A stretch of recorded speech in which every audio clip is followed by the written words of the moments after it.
Ma'am, you called to arrest a what? The officer's voice crackled with disbelief as Margaret Thornton, our neighborhood's HOA tyrant, frantically reported my wife, Claire, to 911 the day she returned from duty. Margaret, with her ruler-measured lawns and clipboard of doom, had spent months terrorizing our suburban enclave, fining people for slightly off-color mailboxes or grass a hair too long. She thought Claire, fresh off a federal assignment, would be another pushover to bully. But when Claire refused to bow, Margaret made a call that unraveled her world. She had no idea she'd just picked a fight with a federal agent who hunts corrupt officials for a living. What happened next became the stuff of neighborhood legend, a showdown that'll make you cheer or sit. Comment where you're watching this gets explosive. I'm Nathan Hayes, a freelance graphic designer in Oakwood Heights, a postcard-perfect suburb where lawns are manicured and HOA bylaws are gospel. My wife, Claire, had been away for 3 months, tracking fugitives across 4 states as a deputy U.S. Marshal. Left alone, I kept our home pristine to avoid trouble from Margaret, the HOA president who ruled like a queen. Late 50s, widowed, she'd turned our neighborhood into her fiefdom, patrolling daily at 7:30 am. With a clipboard, noting every infraction: hedges too tall, trash cans out too long. She'd made petty enforcement an art, and I, working from home, was her new target, a suspicious freelancer who didn't fit her vision of suburban order. The trouble started on a crisp September Saturday. Claire was due home, and I wanted everything perfect. I pressure-washed our driveway, the concrete gleaming like new, and planted 6 lavender bushes, Claire's favorite, along our walkway. Kneeling in the dirt, I heard Margaret's heels clicking like a metronome of doom. "Stop right now," she barked, snapping photos with a professional camera. "You're violating noise ordinances, unapproved landscaping, and water restrictions." I stood, wiping dirt off my jeans. "Margaret, it's 2 p.m. on a Saturday, and these are flowers on my property." Her smile was icy. "Ignorance isn't an excuse, Nathan. Expect a fine."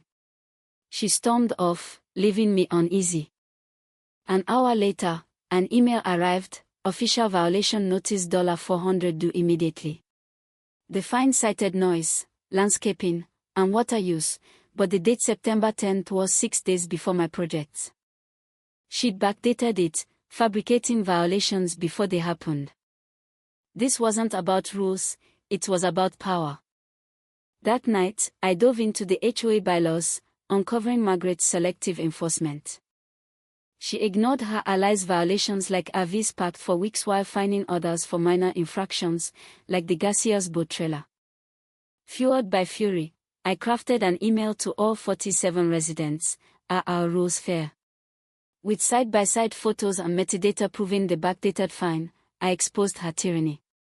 The response was electric. Neighbors called with their own stories, fines for newspaper placement, kids' toys, even a veteran's flag. My email went viral in local forums, shattering Margaret's image as a fair leader. By noon, she sent a grudging apology, canceling my fine, but a private message chilled me: "You won today." It wasn't surrender, it was a threat. Margaret vanished from her patrols for a week, but her presence loomed. She'd stand outside my house at dusk, measuring my lawn with a tape, phone to her ear, making it clear I was washed. Then a black sedan with city plates appeared. A man in his 30s, sharp-suited, hugged Margaret on her porch, both glancing at my house as she handed him a thick folder. His plates read, "City of Oakwood, official vehicle." Her smug wave as he left felt like a loaded gun. Claire came home that Thursday, her federal training evident in her alert posture. I downplayed the drama, but her instincts kicked in. "This is calculated," she said, eyes narrowing. "She's got a government ally, and they're building a case." Saturday, as we watered the lavender, Margaret marched over, brandishing her folder. "Your husband ignored our standards," she snapped at Claire. "This community demands compliance." Claire, calm as steel, replied, We're gardening, Mom. Margaret's facade cracked. You think you're above the law? I'm calling the police. She dialed 911, voice trembling with rage. There's a woman with a fake federal badge threatening residents. Claire, unfazed, opened her jacket, revealing her deputy U.S. Marshal badge, glinting with authority. Which police are you calling? She asked coolly. Margaret's face collapsed as she realized her mistake, reporting a real federal agent for impersonation. The dispatcher's voice echoed, Ma'am, are you there? Margaret hung up, speechless, as 2 patrol cars arrived. Officer Jenkins, recognizing Claire from past ops, laughed. Sarah, you're back from chasing fugitives. The sergeant explained to Margaret, this is Claire Hayes, 8-year marshal. You called us on her. Neighbors watched, whispering, as Margaret's humiliation unfolded. She retreated, but the storm was brewing. Anonymous complaints hit city records, noise at 2 p.m.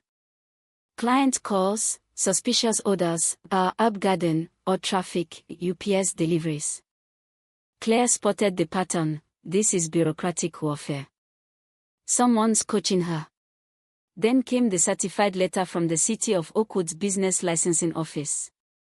My hands shook as I opened it, investigation illegal home business. It alleged I ran an unlicensed operation, facing a $25,000 fine, a cease and desist, and a 3-year business ban. My 15-year career mortgage, clients, reputation teetered on collapse. We'll lose everything, I whispered to Claire, guilt crashing over me. I shouldn't have fought her. But Claire's eyes burned with resolve. They messed up, Nathan. They left evidence. I hunt people who abuse power for a living. They picked the wrong family. Claire's federal training took over. We traced the letter to Daniel Thornton, Margaret's nephew, a city planning specialist promoted 8 months prior. His online post as CityWalker92 bragged about crushing freelancers with complaints, even using my stock photo to hide his identity. One post, dated 2 days before the letter, gloated, helped my aunt squash a neighbor who thought he was smarter than the system. Phone records showed dozens of calls between him and Margaret. City data revealed Daniel processed every complaint himself, bypassing protocol. Our defense was airtight. My licenses, permits, and taxes proved 8 years of legal work. Claire planned a city council hearing to expose their conspiracy. They'll destroy themselves, she said, her voice like steel. The council chamber buzzed with neighbors drawn by rumors of corruption. Margaret and Daniel strutted in, confident in their untouchability. Daniel's sleek presentation painted me as a zoning scofflaw, his slides dripping with bureaucratic jargon. Our attorney, a municipal law shark, dismantled it. Nathan's business is legal, she said, flashing my records. This investigation is personal revenge. She revealed Daniel's post, his family tied to Margaret, and their call logs, proving premeditation. The council gasped as Daniel's post, one form destroys a business, glowed on the screen. His face drained of color. Margaret froze as neighbors walked out in disgust. The council president's verdict was swift, the investigation is dismissed. Daniel Thornton is suspended, referred for prosecution. Mrs.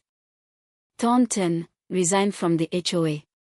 My statement sealed it, this isn't about my business, it's about stopping government abuse. Margaret moved away 6 months later, her house sold to a clueless family. Daniel faced charges, his career ruined. The HOA elected fair leaders, and neighbors bonded, free from fear. Claire and I installed a sign, private residence, federal oversight. Sipping coffee on our porch, we watched the sunset, the lavender blooming. Margaret and Daniel thought power was a weapon, but truth was our blade. Did they deserve their fall, or did I provoke it by fighting back? Share your HOA horror stories below, and tell me, was this justice or revenge?